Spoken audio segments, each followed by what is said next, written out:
Assalamualaikum warahmatullahi wabarakatuh. Di sini saya ingin menjelaskan tentang memahami dan menjelaskan penilaian autentik, jenis-jenis penilaian autentik pada tingkat kognitif, loads, modes, dan HOTS.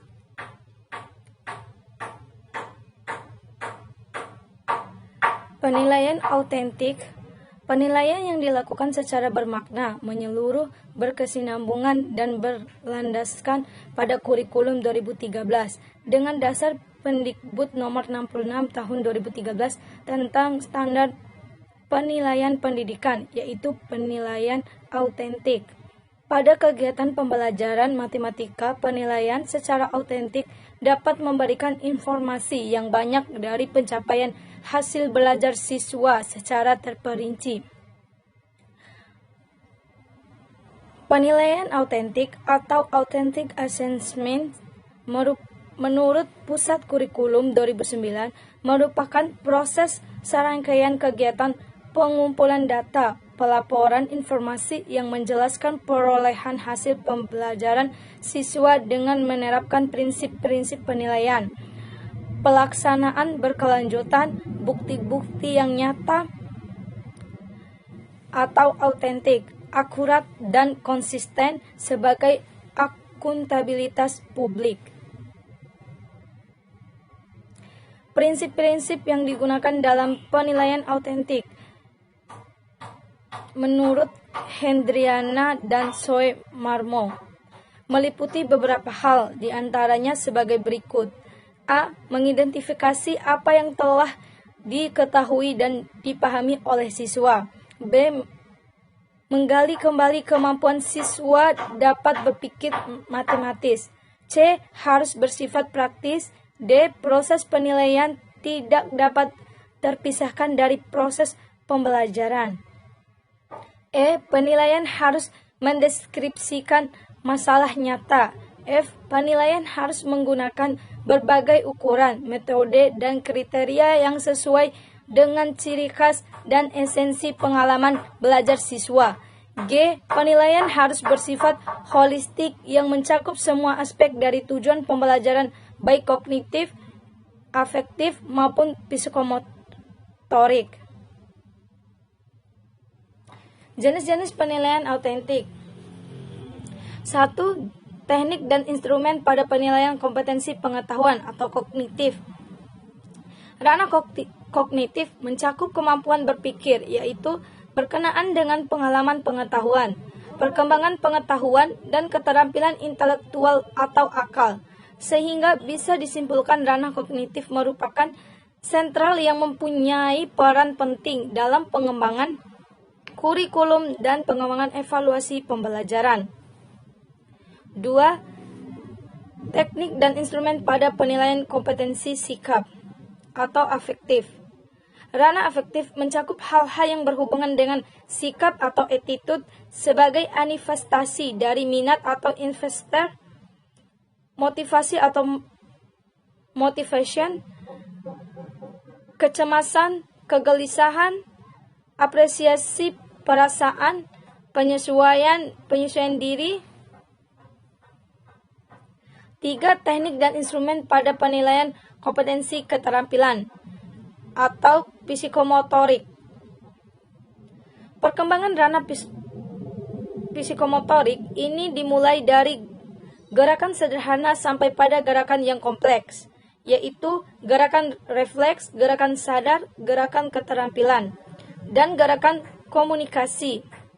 Berkaitan dengan pernyataan tersebut, maka teknik dan instrumen penilaian kompetensi keterampilan, yakni pendidik menilai kompetensi keterampilan melalui penilaian kinerja, yaitu penilaian yang menuntut peserta didik mendemonstrasikan suatu kompetensi tertentu dengan menggunakan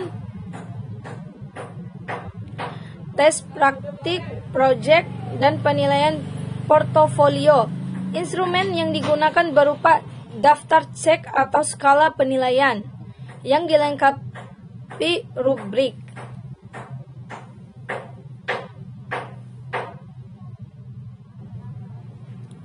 Load order thinking skill atau LOTS adalah sebuah kemampuan berpikir siswa secara fungsional.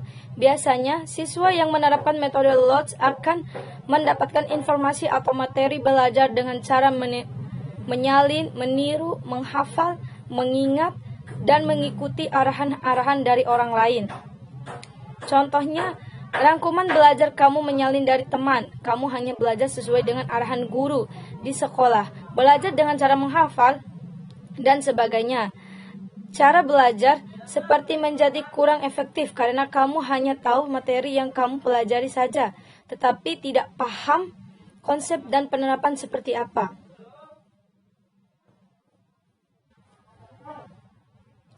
Kelebihan LOTS.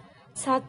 Lebih mudah berpikir hal-hal yang bersifat eksplisit. Contohnya, kamu lebih mudah mengerjakan soal angka yang ditulis misalnya 1, 2, 3 daripada melalui nilai A1, B2, C3. 2. Fokus pada satu materi. Biasanya kamu yang menggunakan metode LOTS dalam belajar akan fokus menghafal dan membaca rangkuman satu materi sampai tuntas terlebih dahulu, baru lanjut ke materi selanjutnya. Hal ini bisa membantumu fokus belajar pada materi tersebut. Hanya saja kamu jadi tidak tahu hubungan materi satu dengan yang lainnya. Kekurangan LOTS. 1. Kekurangan mengasah kemampuan berpikir logis dan kritis pada materi yang dipelajari.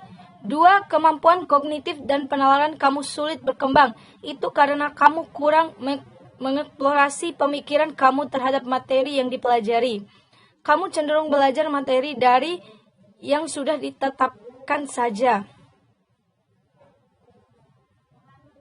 Pengertian HOTS.